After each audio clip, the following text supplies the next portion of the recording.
FIFA Asian Cup masih akan berlangsung itu di bulan September Oktober ya teman-teman. Tapi kabar terakhir bahwa Presiden Republik Indonesia Pak Prabowo Subianto itu sudah mendukung penuh untuk pagelaran FIFA Asian Cup ini jika Indonesia ditunjuk sebagai tuan rumah. Oleh sebab itu ketika Ketua Umum dan juga Menpora Pak Erick Thohir bersama dengan John Herman pelatih kepala tim nasional berkunjung atau dipanggil oleh Pak Prabowo ya ke kediamannya, itu sudah ditegaskan bahwa pemerintah sangat bangga jika Indonesia mendapat kesempatan untuk menjadi tuan rumah pelaksana FIFA Asian Cup yang untuk pertama kali dalam sejarah diadakan di wilayah Asia Tenggara.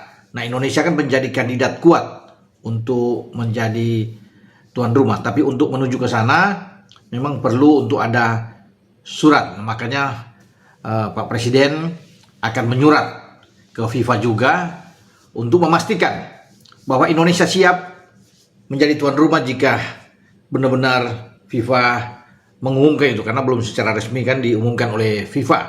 Perlu ada penegasan dari Gianni Infantino, presiden atau ketua umum FIFA, untuk bahwa Indonesia walaupun sudah disebut-sebut yang beredar bahwa Indonesia menjadi negara terdepan untuk melaksanakan FIFA Asian Cup ini, tapi perlu untuk didengar oleh semua pihak pengumuman atau pernyataan resmi. Makanya presiden itu akan mensupport penuh dan ingin ya bahwa FIFA segera mengumumkan di mana Indonesia siap. Nah, untuk persiapan FIFA Asian Cup ini teman-teman, ya menurut Pak Erick itu harus memang diatur oleh semua, ya tim harus bekerja sama lah, pihak kesehatan, ya semua keamanannya, ya kemudian kita mesti akan lihat dengan infrastruktur yang ada di Indonesia. Jadi semua harus satu paket untuk bisa menjadi tuan rumah, harus ada kerjasama yang baik. Makanya perlu dukungan dari semua pihak. Sudah pasti saya pikir sekitar 90% ya Indonesia akan menjadi tuan rumah, tapi nantilah akan diumumkan, tidak perlu terlalu terburu-buru kata Pak Erick. Tapi kalau sudah dengan adanya surat dari Presiden bahwa Indonesia siap, saya rasa kita akan ditunjuk, dipercaya oleh FIFA untuk menjadi penyelenggara FIFA Asian Cup ini.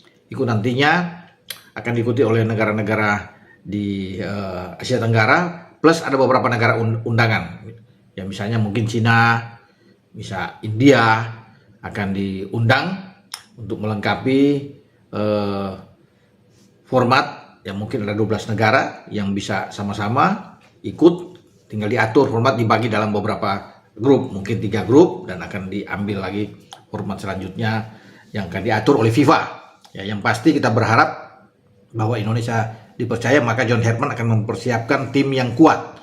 Ya setelah Piala AFF di bulan Juli dan Agustus, maka sebulan kemudian di September harus siap tim utama, karena FIFA Asian Cup ini memperbolehkan semua negara mengambil pemain-pemain yang bermain di Eropa. Nah, Indonesia kan banyak pemain abroad kita yang bermain di Liga Eropa. Ya, Jai Ices yang bermain di Sassuolo, Emil Audero ya di Cremonese, saat ini diambil lagi oleh Como, ya Kevin Dix di Gladbach. Kemudian ada Calvin Verdong di Lille, Ligue 1 Prancis. Ya, Ole Romani bersama dengan Oxford, Elkan Bagot dengan Ipswich Town. Ya, kemudian Justin Hapner yang ada di Fortuna Sittard, dan Martin Pas di Ajax Amsterdam. Mes Hilgers juga ya, di Twente akan diambil semua. Belum lagi dengan Joe Pelupesi kan di SK Lommel, Ragnar Oratmangun yang walaupun sudah tidak ada di Dender tapi konon kabarnya akan diambil oleh Sparta Rotterdam. Jadi semua pemain-pemain yang ada di luar itu wajib memperkuat timnas, dan John Herman ditugaskan tentunya untuk bisa membawa Garuda terbang tinggi dan bisa menjadi juara. Jika kita memang benar-benar sudah menjadi tuan rumah, maka tidak ada alasan untuk tidak bisa menjadi juara, dan ini kesempatan besar buat Indonesia untuk mencetak sejarah pertama kali menjadi juara di ajang yang bergengsi ketika FIFA mengadakan FIFA Asian Cup ini. Jadi kita tunggu saja teman-teman untuk ke depan info yang sebaiknya kita akan nantikan setelah Presiden berkirim surat dengan FIFA. Oke, sampai di sini saya berbicara.